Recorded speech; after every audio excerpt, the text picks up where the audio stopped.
Okay, we're here with one of our other 3D printing exhibitors, Airwolf 3D, who have brought some of their printers with them to show us.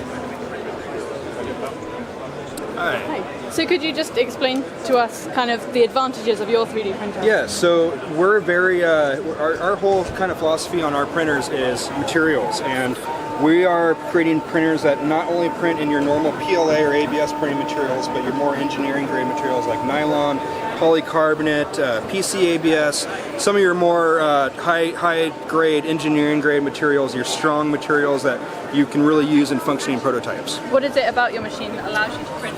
So it's all about our print head. We're not using an all metal design, which a lot of the companies are kind of gearing towards.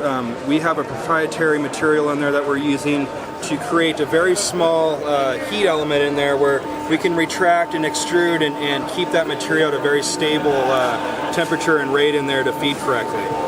We're also able to reach 330 degrees on the head, which can withstand polycarbonate and some of your high grade materials. Do you have a heated print bed as well? We do, yes. To prevent warpage? Yes. Okay. We're printing straight on glass. We have our own proprietary liquid that actually goes on the glass called Wolf Bite that we just came out with.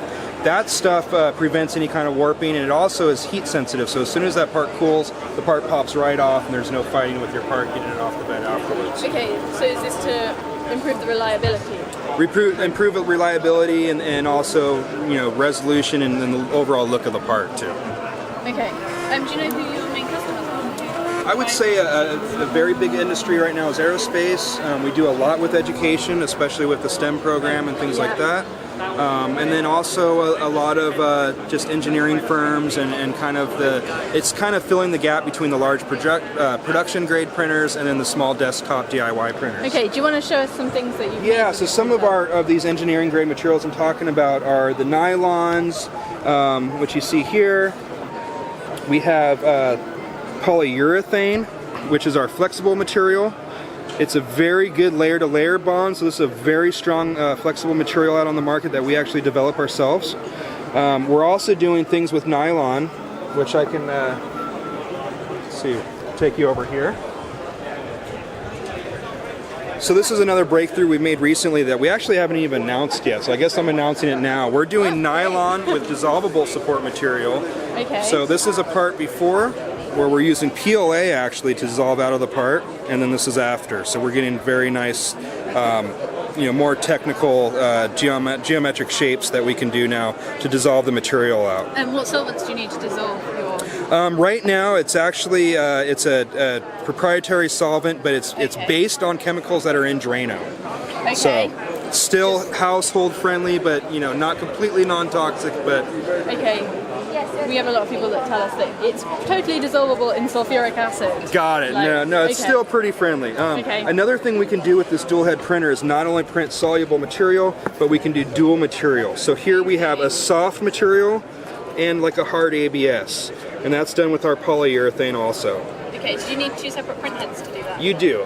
For this actual design here, you could stop the print, swap out the filament, and start it again. But we can do this same type of thing with more complex geometry as well. Okay.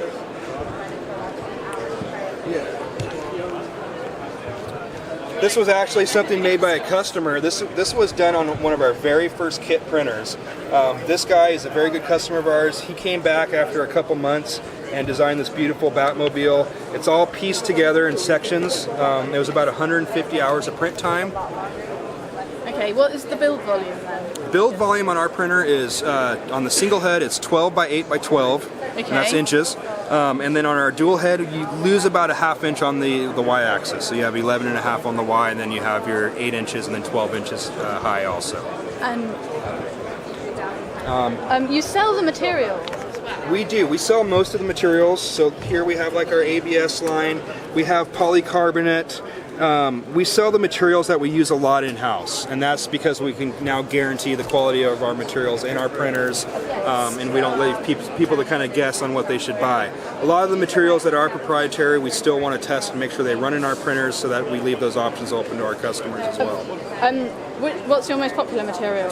I would say the polycarbonate is a very big seller, mostly in the aerospace industry. Okay, because it's quite unusual. It is. Not many people do it, and it's really because of our head design and that we can reach that high temperature that a lot of them can't reach. Yeah. In aerospace, is it still predominantly prototyping? Yes.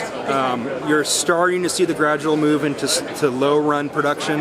I would say within the next 5 years, we're getting closer. But you know, with FDM, FFF printing, you're still running into the speed limitations. So. Yes, of course.